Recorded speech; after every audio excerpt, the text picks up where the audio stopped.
تبارك الذي بيده الملك وهو على كل شيء قدير الذي خلق الموت والحياة ليبلوكم أيكم أحسن عملا وهو العزيز الغفور. السلام علیکم ورحمۃ اللہ وبرکاتہ. فرسٹ آف آل میں تمام آڈینس کا دل کی گہرائیوں سے شکریہ ادا کرتا ہوں.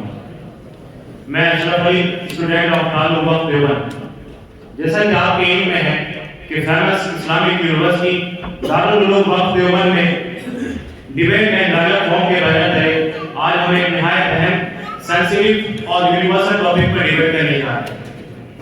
آج کی ڈیبیٹ کا عنوان ہے کلیش آف سویلائزیشن یعنی تہذیبوں کا تصادم. سویلائزیشن یعنی تہذیب کیا ہے؟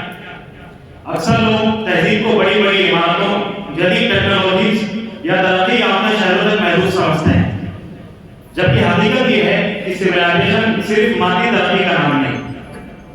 تہذیب کی ڈیفینیشن سوشولوجسٹ اور ماہر سماجیات کے یہاں کافی کمپلیکیٹڈ ہے اور اس کی تعریف یہ دی جاتی ہے کہ تہذیب وہ مکمل نظام زندگی ہے جس کے مطابق کوئی قوم سوچتی، جیتی اور فیصلے کرتی ہے. اسی طرح کلیش یعنی تصادم کیا ہے؟ تصادم کا مطلب صرف جنگ یا فوجی ٹکراؤ نہیں ہوتا، بلکہ تصادم کی کئی شکلیں ہو سکتی ہیں. آئیڈیاز کا تصادم، ریلیجنز کا تصادم، میڈیا وار کا تصادم، کلیش کا تصادم، ویلیوز کا تصادم. آج کے دور میں زیادہ تر تصادم اور کلیش مائنڈ سیٹ اور تھنکنگ کی بنیاد پر ہو رہے ہیں.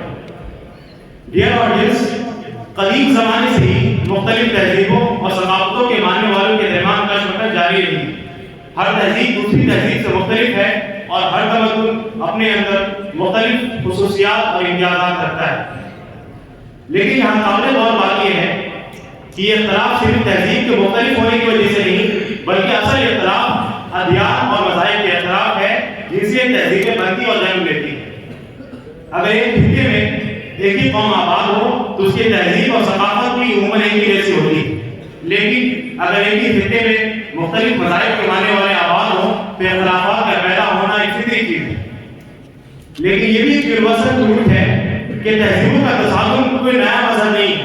دنیا میں ہزاروں تہذیبیں آئیں، پھلی پھولی اور آج محض تاریخ کا حصہ بن کر رہ گئی، جیسے رومی تہذیب، یونانی تہذیب، مصری تہذیب، جدید مغربی تہذیب، مسیحی یورپی تہذیب اور اسلامی تہذیب. ڈیئر آڈینس، مسلم انٹلیکچوئلز اور مسلم اسکالرز کا کہنا ہے کہ اس کلیش آف سویلائزیشن کے دنیا میں آنے کے بعد ان کا کہنا ہے کہ کلیش آف سویلائزیشن کو باقاعدہ ایک تصادم کا پیکر نہیں دیا گیا، لیکن کولڈ وار کے خاتمے کے بعد 1991 کولڈ وار کے خاتمے کے بعد American political leader Francis Fukuyama نے اپنی مشہور کتاب the end of the history and the last man, اس کتاب میں انہوں نے یہ نظریہ پیش کیا کہ اس سے پہلے ہونے والی جنگیں اور کولڈ وار کے درمیان ہونے والی جنگیں آئیڈیالوجیکل بیسس پر تھی، جیسے کیپٹلزم ورسز کمیونزم. لیکن اب مستقبل میں ہونے والی جنگیں ملکوں کے درمیان نہیں بلکہ تہذیبوں کے درمیان ہوں. اب تہذیبی اور ثقافتی بنیادوں پر لڑائیاں ہوں گی. اسی دوران 1992 میں ایک اور ممتاز پولیٹیکل تھنکر سیموئل پی ہنٹنگٹن نے فارن افیئرز نامی میگزین میں ایک آرٹیکل لکھا اور پھر 1993 میں انہوں نے اپنی مشہور کتاب the clash of civilisation and the remedy of world order, اس کتاب کو انہوں نے دنیا کے سامنے پیش کیا اور اس میں انہوں نے یہ مینشن کیا کہ مستقبل میں ہونے والی لڑائیاں ملکوں کے درمیان نہیں بلکہ تہذیبوں کے درمیان ہوں گی. یہ جنگیں سیاسی، معاشی یا سرحدی تنازع کی بنیاد پر نہیں بلکہ تہذیبوں کی بنیاد پر ہوں گی. ان کا کہنا تھا کہ اب اصل شناخت سویلائزیشنل آئیڈینٹی بنے گی، یعنی دنیا میں کئی تہذیبیں موجود ہوں گی لیکن خاص طور پر اسلامک سویلائزیشن اور ویسٹرن سویلائزیشن کے درمیان کشمکش میں اضافہ ہوگا. یہیں سے کلیش آف سویلائزیشن پر ایک باقاعدہ انٹلیکچوئل اور سنجیدہ بحث کا آغاز ہوا. ڈیئر آڈینس، مسلم انٹلیکچوئل اور مسلم اسکالرز کا کہنا ہے کہ اس کتاب کے آنے کے بعد پوری دنیا میں کلیش آف سویلائزیشن کے نیریٹو کو پھیلایا گیا. اسلام ورسز ویسٹرن سویلائزیشن کی کیمپین چلائی گئی